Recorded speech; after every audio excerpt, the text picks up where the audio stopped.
कल भारत में राष्ट्रीय दिवस और विजय दिवस के रूप में भारत ने विजय दिवस मनाया, क्योंकि 16 दिसंबर 1971 को भारत के पूर्व प्रधानमंत्री स्वर्गीय इंदिरा गांधी जी ने भारत और पाकिस्तान के युद्ध में 13 दिन का युद्ध 93,000 सेना को सरेंडर कराया था पाकिस्तान को, और पाकिस्तान और बांग्लादेश को पाकिस्तान को दो भाग में इंदिरा जी ने बांट दिया। आज पूरे देश में राहुल गांधी जी विपक्ष के नेता, पक्ष के नेता सभी ने विजय दिवस मनाया। भारत के प्रधानमंत्री जॉर्डन के यात्रा पे हैं 3 दिवसीय, तो देश में जो लोकसभा और राज्यसभा में शूरवीर जिसने देश के 360 दिन अपने जान का बाजी लगा करके भारत के बॉर्डर पे देश का सीमा का रक्षा करते हैं, और उन शूरवीर को भारत नमन प्रणाम करता है। स्वर्गीय इंदिरा गांधी जी को देश और पक्ष विपक्ष उनको रणचंडी का दर्जा दिया था, और वो रणचंडी थी क्योंकि चाहे अमेरिका हो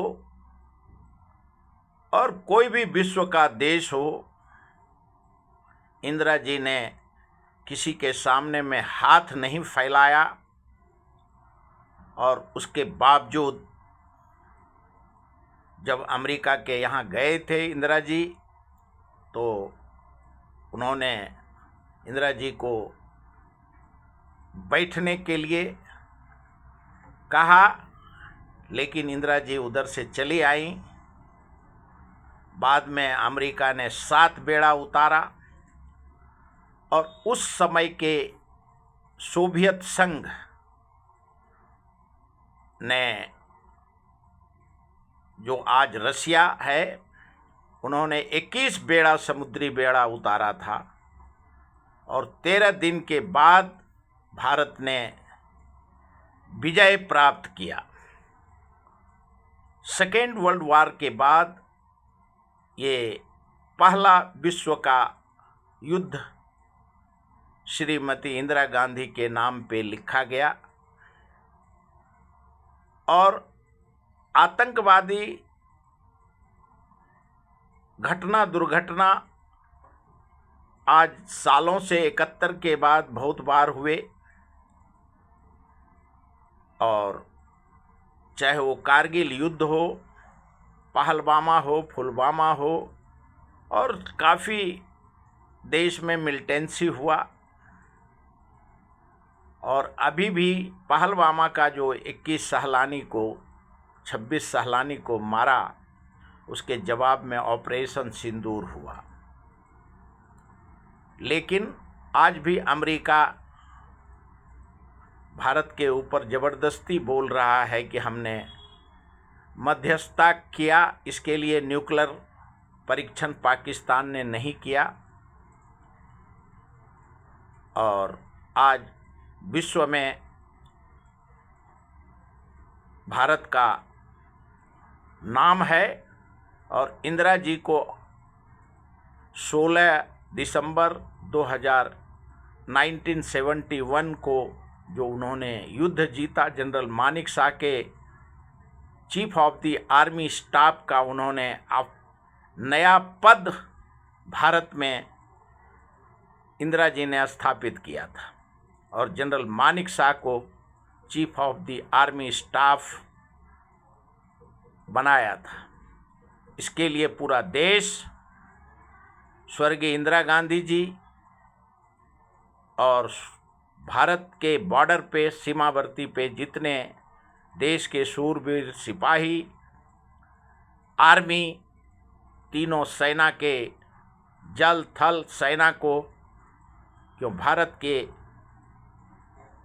सुरक्षा के लिए ठंडी, गर्मी, बरसात तीनों मौसम में माइनस पॉइंट पे हमारे देश का 140 करोड़ जनता का सेवा करता है, जिन्होंने अपने देश के लिए, भारत के लिए अपनी जान की आहुति दिया है।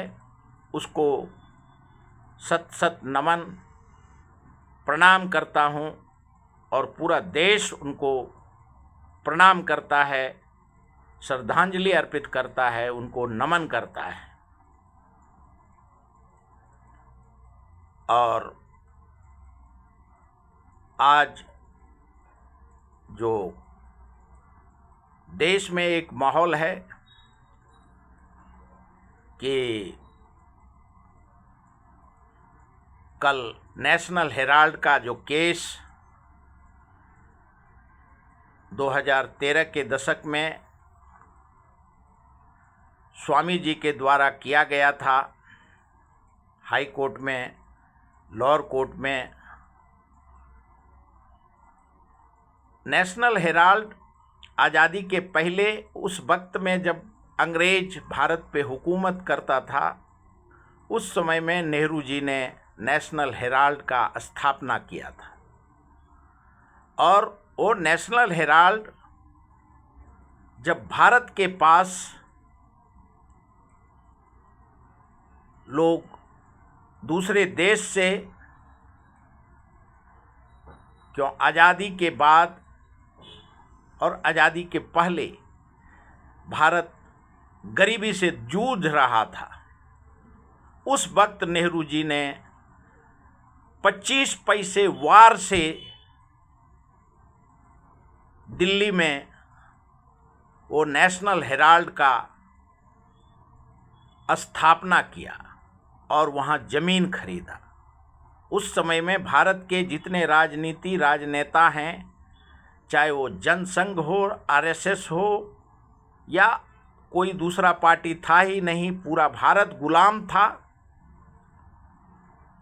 और अंग्रेज ईस्ट इंडिया कंपनी अपनी हुकूमत से, चाहे जितने भी जाति हैं, चाहे वो ब्राह्मणवाद हो या अन्य जाति हो, महात्मा फुले ने कहा था हमें एक बार अंग्रेजी हुकूमत हमें मंजूर है, लेकिन ब्राह्मणवादी हमें मंजूर नहीं है। ईस्ट इंडिया चलेगा, लेकिन और उस वक्त नेहरू जी बैरिस्टर होते थे। मोतीलाल नेहरू, उन्होंने आनंद भवन इलाहाबाद में जो स्थित है, और देश और विदेश में जितने नेहरू के प्रॉपर्टी हैं, सबको नेहरू जी के गांधी नेहरू ने दान दिया है।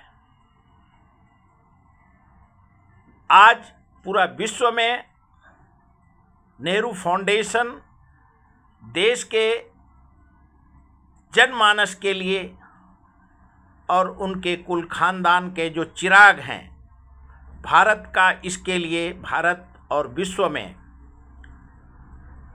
मोतीलाल नेहरू कौन है, तो विश्व को मालूम है कि मोतीलाल नेहरू विश्व का बैरिस्टर है। जवाहरलाल नेहरू कौन है, तो मोतीलाल नेहरू का पुत्र है। इंदिरा गांधी कौन है, तो जवाहरलाल नेहरू की पुत्री हैं। राजीव गांधी कौन है, तो इंदिरा जी के पुत्र हैं। राहुल गांधी कौन है? तो राजीव गांधी के पुत्र हैं। सोनिया जी कौन हैं? तो राजीव गांधी जी का पत्नी हैं, जिन्होंने अपने, जब वो भारत में आई तो वो सुहागवती थी। इसी देश में उन्होंने अपना सुहाग को आहुति चढ़ाया और भारत का सतीत्व, नारीत्व को विश्व में उन्होंने आबाद किया। और आज उसी गांधी परिवार का नेशनल हेराल्ड, जिसमें एक समय में हमारे विलेज के चाचा लगते थे रामेश्वर ठाकुर जी, जो राज्यसभा के एमपी बने, और नेशनल हेराल्ड का राजीव गांधी जी ने उनको, सोनिया गांधी जी ने उनको चेयरमैन बनाया था। और जब नेशनल हेराल्ड के ऊपर संपत्ति पे ईडी और सीबीआई का आक्रमण हुआ, केस हुआ, तो जब हमने सुना तो हमारे आत्मा को दुख हुआ कि जब देश में चड्डी पहनने का, बैलगाड़ी का शक्ति नहीं था, उस समय में उस नेहरू गांधी परिवार ने नेशनल हेराल्ड को स्थापित किया है। और आज उस नेशनल हेराल्ड पे ईडी और सीबीआई और राजनीति वैमनस्यता के नाम पे जो नेशनल हेराल्ड पे केस किया, वो पूरे देश में, क्यों गांधी वादी और गोडसेवादी, ब्राह्मणवादी, हिंदूवादी, गांधी का नारा था सर्वधर्म समभाव, सभी जाति धर्म भाषा के लोग भारत के अभिन्न अंग हैं। लेकिन जब जनसंघ था, उनका नारा था कि हिंदू राष्ट्र और हिंदू ब्राह्मण, और इसके लिए नेपाल के राजा के साथ समझौता करने पे आरएसएस ने अपनी सहमति जताया। लेकिन दुर्भाग्यपूर्ण रहा कि जब आज़ाद नहीं था, उस समय में भी श्यामा प्रसाद मुखर्जी और मुस्लिम लीग के नेता ने वेस्ट बंगाल में सरकार बनाया था। आज नेशनल हेराल्ड पे जो केस सुप्रीम कोर्ट न्यायपालिका ने जो ख़त्म किया है, उसके ऊपर कोई आश्चर्य की बात नहीं है, क्योंकि नेहरू गांधी ने देश के जनता को दिया है। और आज जिस प्रकार से आरोप लगना, राजनीति वैमनस्यता करना, ये राजनीति का अभिन्न भाग है। और राजनीति अपने, और जो देश में जब गांधी नेहरू को ये 8 तारीख को, 9 तारीख को और 10 तारीख को मोदी जी को धन्यवाद देना चाहिए कि उन्होंने गड़े मुर्दे को उखाड़ा और वंदे मातरम और चुनाव प्रचार पे, चुनाव सुधार पे उन्होंने चर्चा करवाया। और पूरे इतिहास को, आज़ादी के पहले और आज तक का सारा इतिहास के पन्नों में वो लिखा जाएगा। और पूरा नेहरू गांधी वंदे मातरम क्या है, पूरे राजनीति के पन्नों पे जिंदा हो गया। और उनके वारिस प्रियंका गांधी हो या राहुल गांधी हो, उन्होंने जम करके जवाब दिया। लेकिन देश में दुर्भाग्यपूर्ण बात है कि ये सब राजनीति लोकसभा राज्यसभा के पटल पे नहीं होना चाहिए था, और जो रामलीला मैदान में भी हुआ, क्यों भारत विश्व में संस्कृति, संस्कार और संवैधानिक लोकतांत्रिक देश माना जाता है। और जब विश्व में जो सिग्नल गया है, वोट चोर गद्दी छोड़, ये देश के लिए, क्यों विश्व स्तर पे विश्व का नज़र भारत पे होता है। पहले भी था, आज भी है और आगे भी रहेगा। लेकिन दुर्भाग्यपूर्ण बोल सकते हैं, क्योंकि जो आडवाणी जी थे, अटल बिहारी वाजपेयी जी थे, उन्होंने देश का जो सेवा किया, पक्ष विपक्ष दोनों एक धागे में, एक सूत्र में एक दूसरे का आदर अनादर उन्होंने नहीं किया। लेकिन जो विश्व ने देखा कि जिस प्रकार से आज भारत की राजनीति, कूटनीति चल रहा है, उसके ऊपर भारत का जनता और भारत के जनता ने विश्वास किया नरेंद्र मोदी जी के ऊपर, और इसके लिए उनको बहुमत दिया। लेकिन जो अभी आरोप विरोधी पक्ष लगा रहा है कि इनके वादे झूठे थे, इनके इरादे झूठे थे, और अब तो हद तब हो गया जब इलेक्शन कमीशन पे जो पहले जो विरोधी पक्ष ने आरोप लगाया, और सुब्रमण्यम स्वामी जी ने जो अखिल स्वामी, प्रकला प्रभाकरन और एक से एक नितिन गडकरी जी ने संस्कृति संस्कार का हवाला दिया, मुरली मनोहर जोशी जी, और अब हद तब हुआ जब यूपी का अध्यक्ष चुना गया और बिहार का नवीन निखिल जी कार्यकारी अध्यक्ष चुने गए। लेकिन जो उत्तर प्रदेश में जो योगी जी, क्यों इंडियन एक्सप्रेस में जो प्रकाशित हुआ जून महीने में, वोट चोर गद्दी छोड़ पे इलेक्शन कमीशन पे सवाल उठे, और आज जून महीने से आज दिसंबर महीना हो गया, 6 महीना पूरा होने को आया, उसी पे पूरे सवालात हो रहे हैं। इंडियन एक्सप्रेस का लेख देश के लिए दुर्भाग्यपूर्ण साबित हुआ। और अब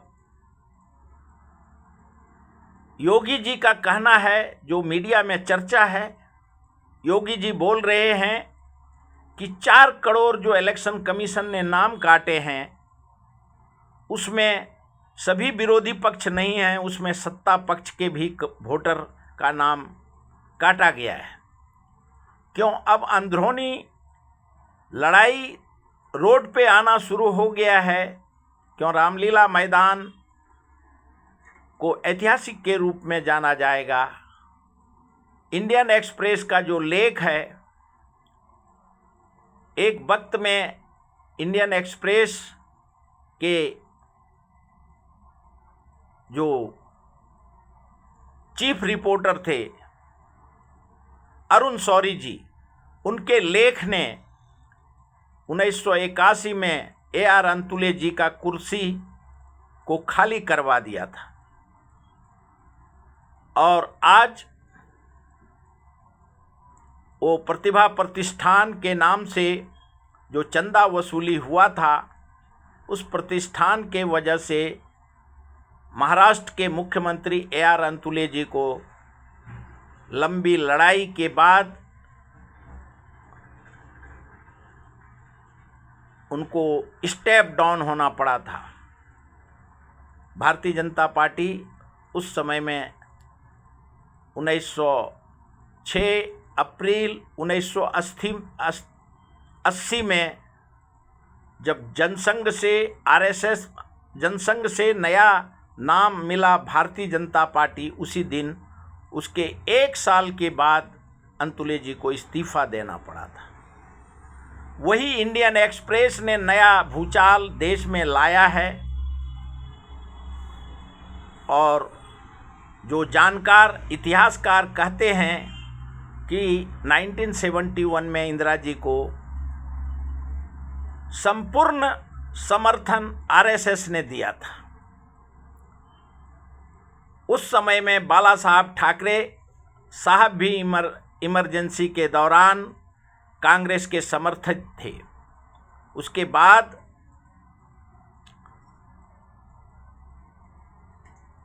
बेशक बाला साहब ठाकरे साहब ने भारतीय जनता पार्टी के साथ अलायंस किया, लेकिन उनके सुपुत्र श्री उद्धव जी ठाकरे ने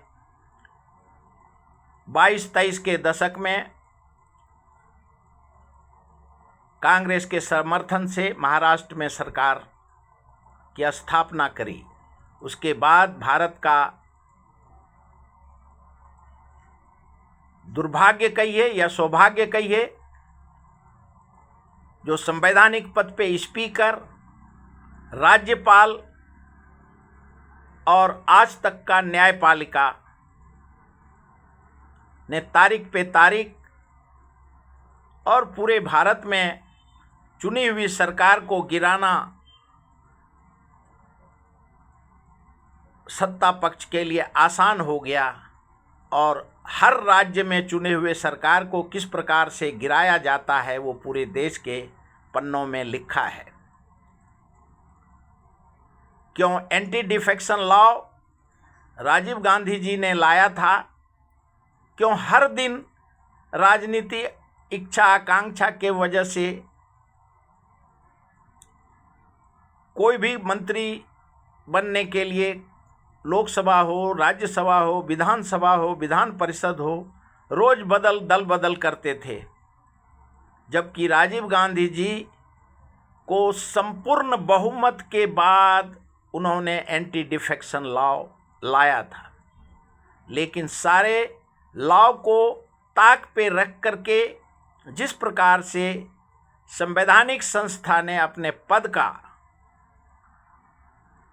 दुरुपयोग किया है वो इतिहास के पन्नों में लिखा जाएगा और लिखा गया है।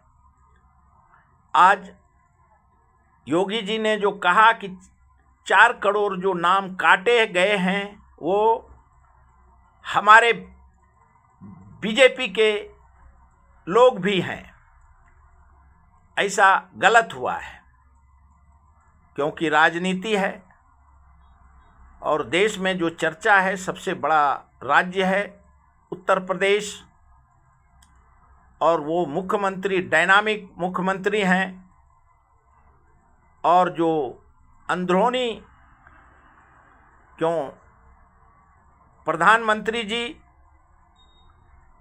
का उत्तराधिकारी कौन होगा,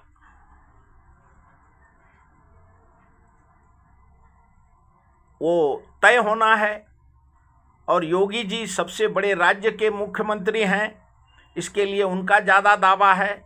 और जो मीडिया में इतिहास में चर्चा चल रहा है कि उनका उत्तराधिकारी भारतीय जनता पार्टी के चाणक्य श्री अमित भाई शाह उनका उत्तराधिकारी होंगे, और वैसे पूरे देश में 4 उत्तराधिकारी का नाम चल रहा है, योगी जी, अमित भाई शाह, नितिन गडकरी जी और देवेंद्र फडणवीस जी। लेकिन पेशे से वकील हैं देवेंद्र फडणवीस जी, और गडकरी जी बहुत बड़े हिंदुत्व का रक्षक और बड़े संपत्ति वाले नाम हैं, क्यों 2013 में जो उनका पूर्ति ग्रुप पे आडवाणी जी ने उनको रिप्लेस किया और उनके जगह पे राजनाथ सिंह जी को भारतीय जनता पार्टी का कमांड दिया। वो भाग्य कहिए या दुर्भाग्य कहिए या सौभाग्य कहिए भारत के लिए, वो भी इतिहास में लिखा जाएगा। और अब योगी जी ने जो कहा है, क्यों योगी जी का कहना है हम सबसे बड़े प्रदेश का सबसे भारी भरकम नेता हैं, इसके लिए प्रधानमंत्री पे मोदी जी का उत्तराधिकारी हम हैं। और मीडिया और यूट्यूब चैनल पे जो, क्योंकि इनको व्यूअर्स मिलने के लिए ये रोज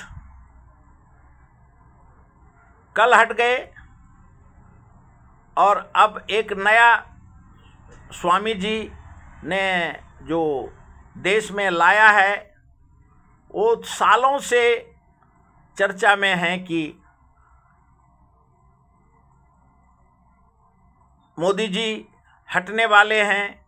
उन्होंने मानसी का ये किया, एप्स्टीन फाइल का नाम अभी 1 महीने से चल रहा है, कभी अडानी जी के ऊपर चल रहा है, और जो संसद सत्र चल रहा है उसमें सारे एमपी को बुलाया दिल्ली में, तो लोगों में चर्चा, क्यों व्यूअर्स को, छोटे मीडिया को व्यूअर्स चाहिए, बड़े मीडिया को टीआरपी चाहिए, क्योंकि न्यूज़ से कोई देखता नहीं है। और क्यों भारत का जनता महंगाई, बेरोजगारी, भ्रष्टाचार का शिकार है। अब देश में जो आरोप लगा रहे हैं ये दुर्भाग्यपूर्ण आरोप है, क्यों विश्व पूरा भारत को देख रहा है और उस वक्त में एक तरफ अरविंद केजरीवाल हो और अन्य पार्टी जिन जो दुखी हैं वो मोदी जी के डिग्री पे सवाल उठाएंगे। पहले दिग्विजय सिंह जी थे, वो उनके पत्नी के ऊपर सवाल उठाते हैं।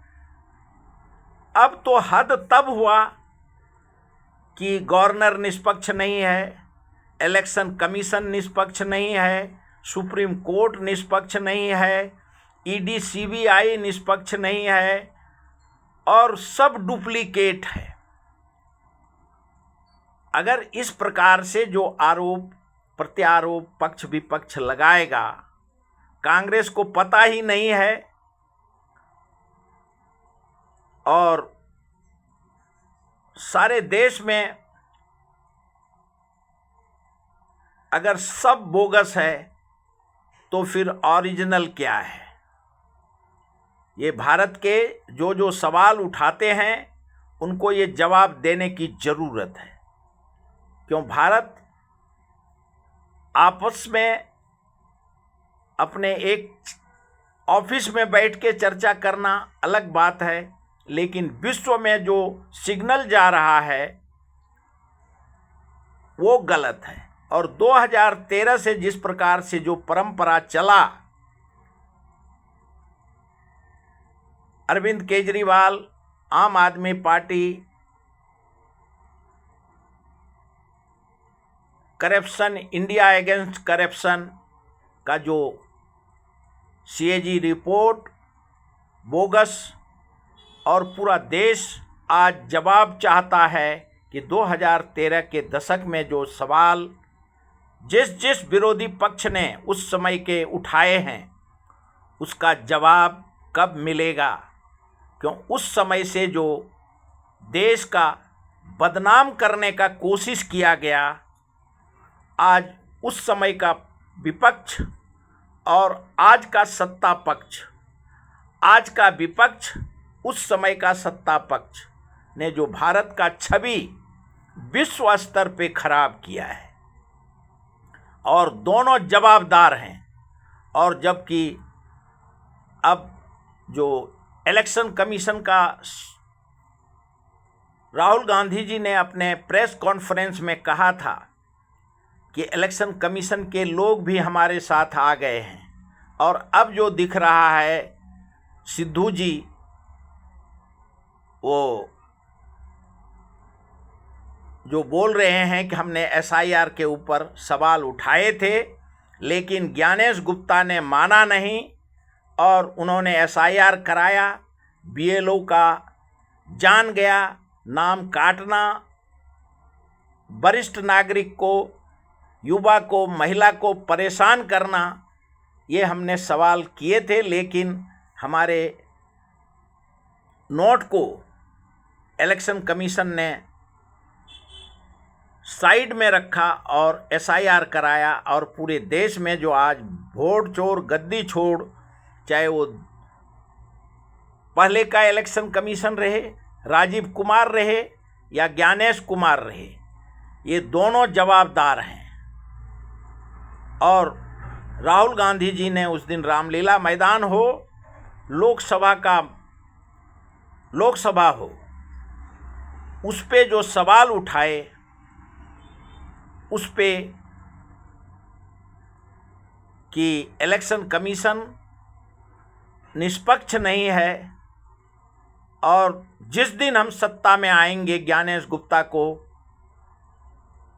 हम भारत का जनता और संविधान उनको माफ नहीं करेगा।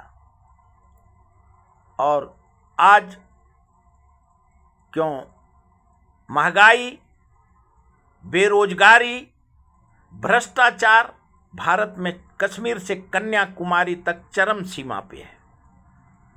और उस दिन जब शरद पवार जी का जन्मदिन था, उस मौके पे अडानी जी और राहुल गांधी जी का जो चर्चा हुआ, ये एक मायना रख रहा है। योगी जी जो बोल रहे हैं कि हमारे भी वोटर का नाम काटा गया है, जिस प्रकार से बिहार में वोटर का नाम काटा गया है, क्यों उनको भी पीएम बनना है? अगर वो सीएम लायक ही नहीं बने तो पीएम कैसे बनेंगे? तो सब आदमी अंदरूनी युद्ध पोत पे सवार है और सबको अब मोदी जी को न खाने में जम रहा है न उगलने में जम रहा है। अगर उगलते हैं तो सत्ता जाता है, और अगर वो पद पे बने रहते हैं तो उनको अंदरूनी नेताओं का शिकार, क्योंकि सब चार लोग प्रधानमंत्री के उम्मीदवार हैं, दावेदार हैं और सबको प्रधानमंत्री बनना है। अब आरएसएस मुख्य भूमिका में स्वामी जी एप्स्टीन फाइल लेके आ जाते हैं, एक से एक विरोधी मंच पे वो उनका बाईपास सर्जरी हुआ, उसके बाद वो स्वस्थ होके आए। वैसे मोदी जी के अच्छे मित्र हैं आरएसएस के, हमने देखा है 71 में वो लोकसभा में एमपी थे, लेकिन इतना उम्र होने के बावजूद भी जो वो उनके भाषण में और वो उनका बोलने का जो कला है, और आरएसएस भी उनको मानता है, अमेरिका भी मानता है, और अमेरिका दो आदमी का कदर करता है, अटल बिहारी वाजपेयी जी और सुब्रमण्यम स्वामी जी। और ये उस समय में भी अमेरिका के पक्षधर थे, लेकिन मोदी जी ने सबसे ज़्यादा दिन भारत के राजनीति पे राज्य किया। ये इतिहास के पन्नों पे लिखा जाएगा। अभी ये आगे देखना होगा देश के राजनीतिक में कौन उनका उत्तराधिकारी होगा, क्यों राहुल गांधी जी ने पहले ही कह दिया है कि हमको 2029 में हम प्रधानमंत्री बनेंगे। और देश ने देखा है, राजीव गांधी जी जब वो प्रधानमंत्री थे और उसके बाद जब बहुमत नहीं मिला था तो उन्होंने चंद्रशेखर जी को बनाया था, और उस समय में भी बोला था उन्होंने चंद्रशेखर सिंह जी को, अगर फिर चंद्रशेखर सिंह जी एक सीट कांग्रेस को कम आया, बहुमत नहीं आया, तो हम आपको ही प्रधानमंत्री वापस बना देंगे। लेकिन दुर्भाग्यपूर्ण रहा कि राजीव गांधी जी की परमवत मद्रास में उनकी बम कांड में उनकी हत्या हो गई, और उसके बाद से जो देश में अराजकता फैला, आज तक 2013 तक, जब तक मोदी जी प्रधानमंत्री नहीं बने थे, 32 राज्य के 32 प्रधानमंत्री और 2500 एमएलए में सबको मुख्यमंत्री बनने की लालसा रहता था। लेकिन मोदी जी ने उसको पूर्ण विराम 2014 के दशक में दिया और भारत के प्रधानमंत्री के रूप में उन्होंने शपथ लिया, और ऐतिहासिक 370, 3 तलाक और मंदिर मस्जिद मुद्दे को पूर्ण विराम दिलाया, जो इतिहास के पन्नों में मोदी जी के नाम से लिखा जाएगा। 140 करोड़ जनता में कुछ करने की, जिस प्रकार से नेहरू जी, इंदिरा जी, राजीव गांधी जी को लोग याद करते हैं, उस तरीके से आज भी जो प्रियंका गांधी जी ने कहा, और उन्होंने सत्ता पक्ष को और मोदी जी को कहा कि आप नेहरू जी को एक दिन, जिस प्रकार से वंदे मातरम और चुनाव सुधार पे आप चर्चा कर रहे हैं, एक दिन नेहरू जी पे भी चर्चा करने की ज़रूरत है। उसी प्रकार से जब इतिहास के पन्नों में लिखा जाएगा और भारत में मोदी जी के ऊपर भी, चाहे पक्ष में रहे या विपक्ष में रहे, राजनीति आपका नहीं, राजनीति बाप का नहीं, राजनीति वक्त का है, और वक्त सर्वोपरि है। जिस प्रकार से भारत में महाभारत को याद करते हैं, उसी प्रकार से आज 75-80 साल को भारत का जनता याद करेगी। अभी तक इतना ही।